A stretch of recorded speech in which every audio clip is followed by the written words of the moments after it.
we go undercover.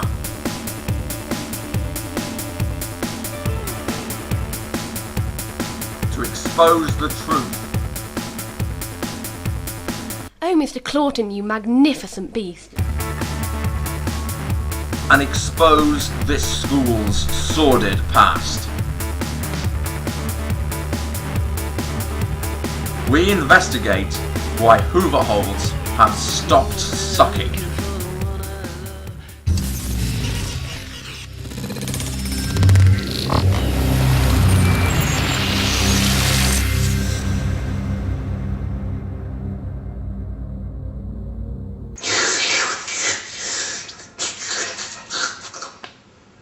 Hoover holes. Once a great tradition of our school, but they suck no more. A taboo subject in anyone's department, but no longer. Senior management claims the Hoover holes were abused, made to suck too frequently, like a gimp at the National Bondage Conference. But if you take a look at this graph, lies versus Hoover holes, the Hoover holes, etc., etc.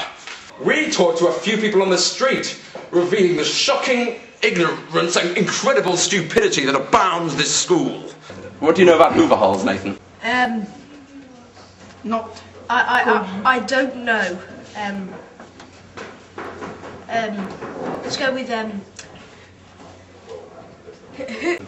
Hoover holes. Hoover holes. As in holes left by the Hoover or something.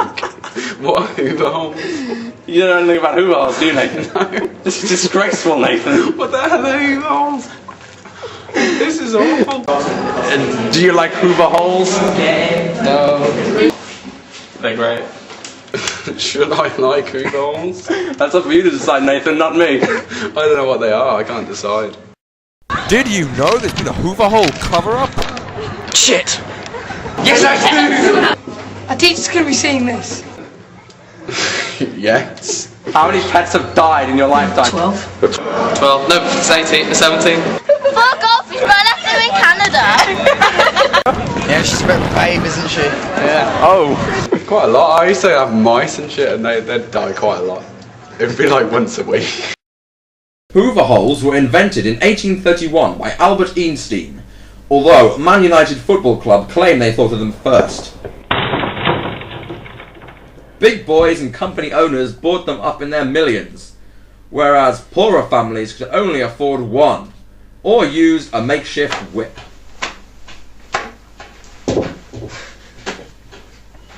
Hoover holes soon spread to the States in search of the American dream, though many were disappointed and came back really quick.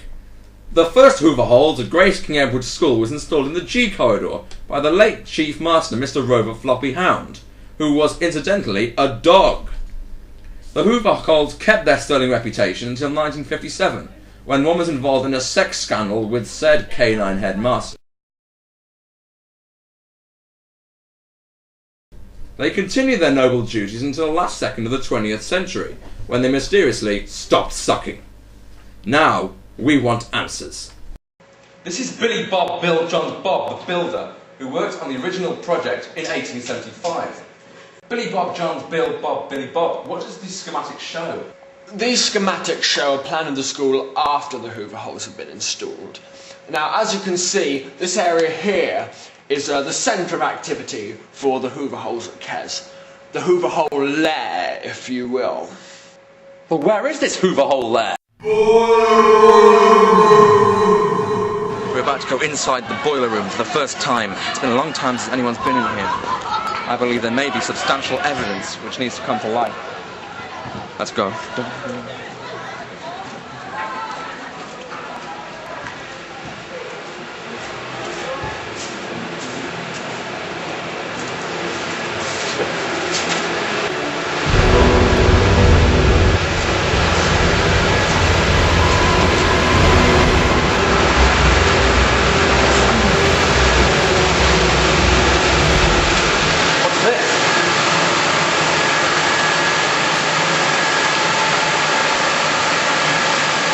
This is conclusive evidence. Who was that?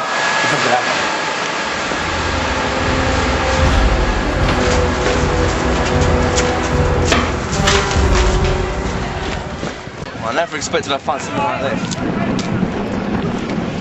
Quite clear what needs to happen now. First person we need to find is Mr. Phillips. We're inside the office of Mr. Phillips, the school's third master. I believe he may be behind this inquiry. I have to be quick and look for evidence. He's not here. What's that? It's a Hoover hole. What's this?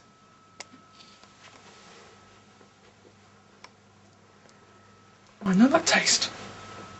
It takes me back to my childhood. This is semen! What's that? You've got to get out of here. Go!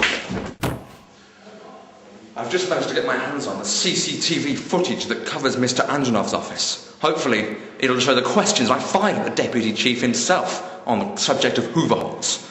Roll that tape. Excuse me. What are you getting at? I put it to you, Mr. Antonov, that the Hoover holes have been a victim of a conspiracy.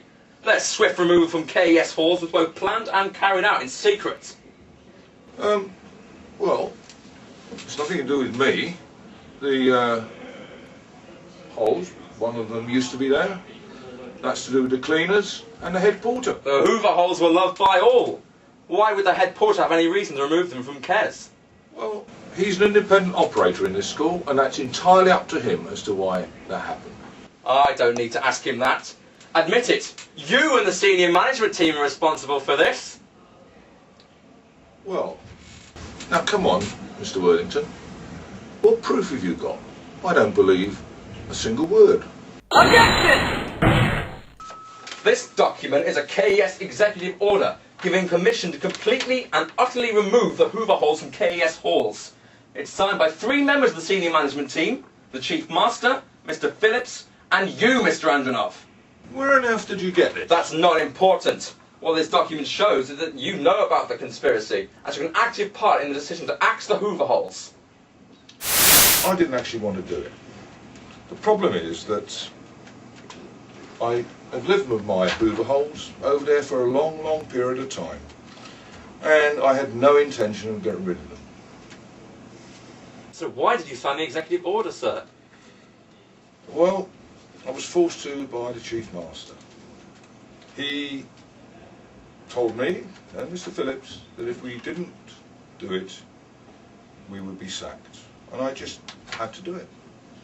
Christ, this goes deeper than I thought. Well, that's all I know. No one knows why the Chief Master wanted them removed. He's kind of weird like that. We're here outside the Chief Master's office. We're about to go inside.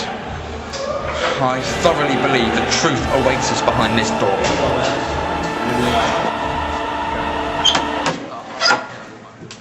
His office is gone.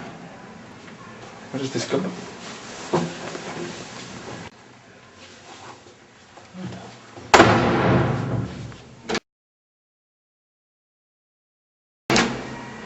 It's locked. I think we should follow this staircase.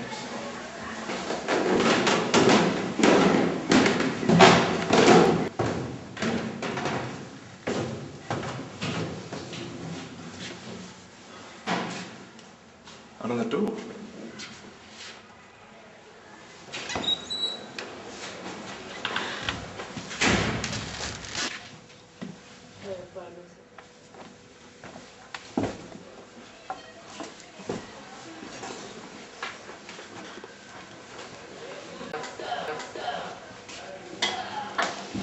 It's a dead end. But look, a window. We can't open it. We don't have the key, but we can sure find out where it leads. There it is. That's the same window. And this is the boys' shower room. The Chief Master has direct access to the boys' shower room. Oh, that's disgusting. Oh, I feel sick myself. There must be some way to find Clawton. He's never in his office. That's suspicious. But there must be someone. There must be someone who really knows him. Shit! Bye.